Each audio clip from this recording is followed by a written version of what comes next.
Queridos irmãos e irmãs, a Santa Missa é a chave de ouro do paraíso, já dizia Santo Agostinho. E com esta frase, nós vamos dar continuidade aos nossos vídeos formativos. Hoje nós vamos para a segunda parte. E antes de adentrar na liturgia da palavra, nós temos que falar sobre o canto de louvor, o hino de glória e também a oração da coleta.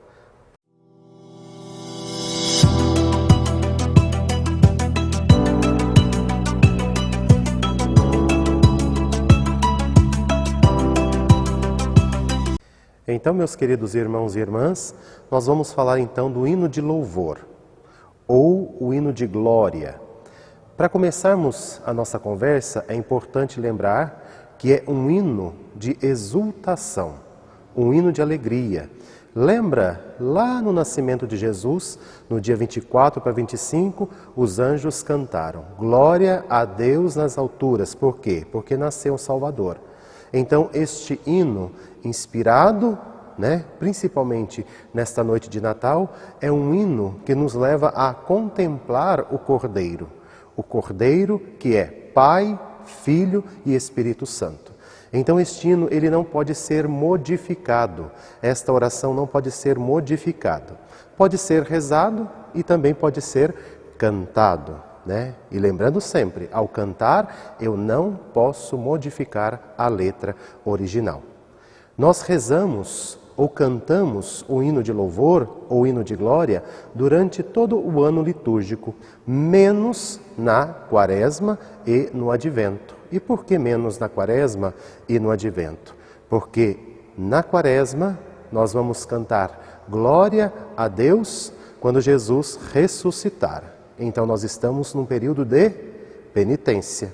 E no Advento nós vamos cantar Glória a Deus quando Jesus nascer, do dia 24 para 25, onde nós estamos num tempo de espera. Então o hino de glória, ele tem que manter a letra original, é um canto festivo e também eu não posso esquecer que remete no início ao nascimento de Jesus, quando os anjos de Deus cantam que nasceu Jesus Cristo, glória a Deus nas alturas. Terminado o hino de louvor, nós vamos para a primeira oração, que é feito pelo sacerdote ou diácono. É a oração da coleta, onde o padre vai falar, oremos, que estará convidando a comunidade à oração.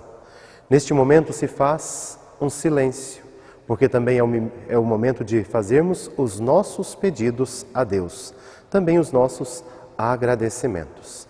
Em seguida, o padre reza a oração, introduzindo a comunidade no mistério que vai ser celebrado. Então, esta oração, ela tem a dinâmica de introduzir o fiel no mistério que vai ser celebrado, que é a Santa Missa. Em seguida, os fiéis vão assentar-se e vai começar a liturgia da palavra. Todas as partes da missa são importantes, mas existem duas grandes partes, chamadas também de duas grandes mesas, que é a mesa da palavra, que é a liturgia da palavra, e a mesa eucarística. Essa nós vamos estar comentando em outro vídeo. Então, a liturgia da palavra começa com a primeira leitura, depois nós temos o Salmo, a segunda leitura e o Santo Evangelho. Todas estas leituras são lidas, proclamadas nesta mesa da palavra que também chamamos de ambão. Aqui proclama a palavra, aqui lê-se a palavra, daqui a palavra é lançada nos corações dos fiéis. Então vamos falar da primeira leitura. É sempre uma leitura tirada do Antigo Testamento. Essas leituras vai nos mostrar que o povo que caminhava no deserto, o povo daquela época, sempre esperou e esperava um Messias. Então essas leituras vai nos fazer memória deste povo que sempre caminhou em busca de salvação. E sempre caminharam na esperança deste Messias que viria um dia para nos salvar. Em seguida, nós temos o Salmo. O Salmo é um convite à comunidade a cantar as maravilhas do Senhor. O Salmo, propriamente dito, ele deve ser cantado. Se não posso cantar, eu posso rezar, não é proibido, mas a liturgia pede que este salmo seja cantado. E também não é nenhum canto inventado, não é nenhuma oração inventada.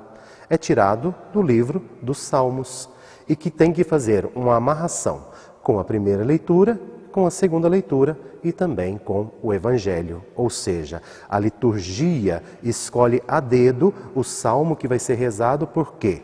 Porque tem que fazer uma ligação litúrgica com o que vai ser lido, rezado, comentado. Então nós temos depois a segunda leitura, que a maioria das vezes é tirado do Novo Testamento. A maioria das segundas leituras são tiradas do Novo Testamento, principalmente na liturgia eucarística, dentro da Santa Missa, nós lemos as cartas. E uma das cartas mais lidas, para vocês terem exemplo, são as cartas de Paulo. Paulo aos Romanos, Paulo a alguma comunidade. Então são cartas que vai o quê? Instruir as pessoas na caminhada de fé. Lembrando o Cristo que veio a este mundo, evangelizou, implantou o reino dos céus neste mundo, mas também nos deixou o legado de sermos discípulos e discípulas do Senhor. Porque estas cartas vai nos ajudar a como peregrinar neste mundo, a como sermos verdadeiros discípulos deste mundo. A exemplo daqueles apóstolos, agora nós somos chamados, convocados, convidados a agir como eles. Aí adentramos ao Evangelho, mas antes do Evangelho nós temos a aclamação ao Evangelho. E lembrando que sempre na aclamação nós temos que observar o que vai ser rezado. Então eu não posso cantar qualquer canto de aclamação. Eu tenho que buscar, acima de tudo, a antífona daquele dia, que vai amarrar toda a ação litúrgica do que foi lido. E lembrando sempre, na aclamação ao Evangelho tem que ter a palavra aleluia. Aleluia, aleluia, aleluia. E em seguida a antífona daquele dia, porque ela vai amarrar com o Santo Evangelho que vai ser lido. Lembrando que durante a Quaresma nós não cantamos a aleluia. Por quê? Porque nós não estamos tão felizes, porque Cristo está sofrendo, mas lembrando sempre que depois no Sábado Santo e no Domingo de Ressurreição nós vamos cantar sim, aleluia, porque Cristo ressuscitou para nós. A última leitura que vai ser lida, proclamada, é o Santo Evangelho.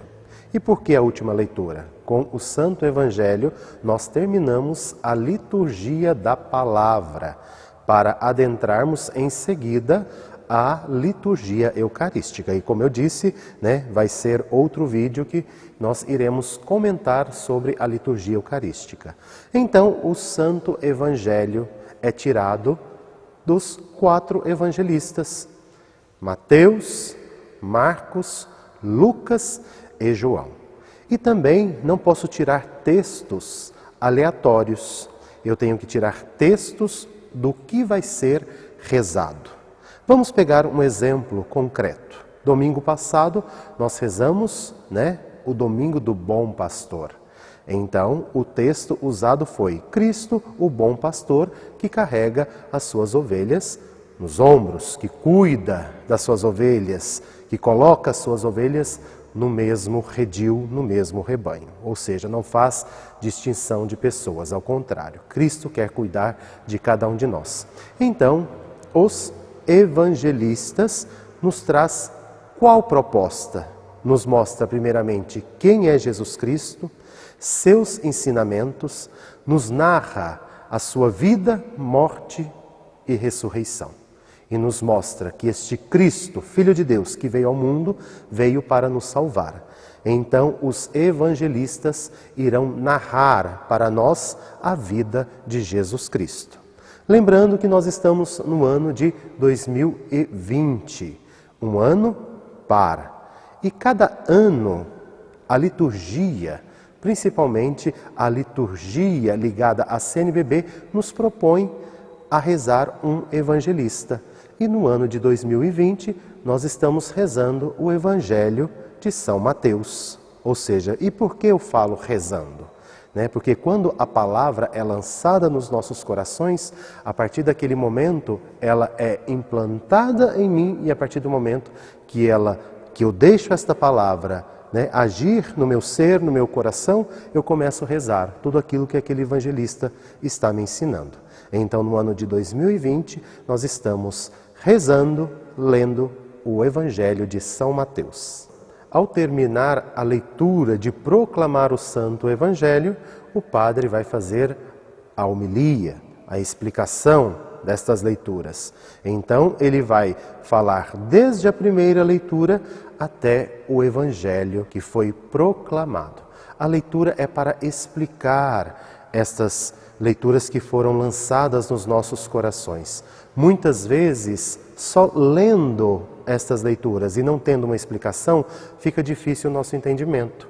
Então, o padre vai atualizar estas leituras que foram lidas para nós durante a Santa Missa, atualizando desde o tempo de Cristo até o nosso tempo, desde o tempo dos apóstolos até os dias de hoje, e trazendo, ou seja, amarrando, na verdade, exemplos daquele tempo com os exemplos de hoje. Então, a homilia vai facilitar o entendimento, o nosso entendimento sobre as leituras que foram lidas e rezadas. E mais do que isso, o padre vai nos ajudar, nos instruir a como caminhar bem neste mundo à luz da palavra de Deus.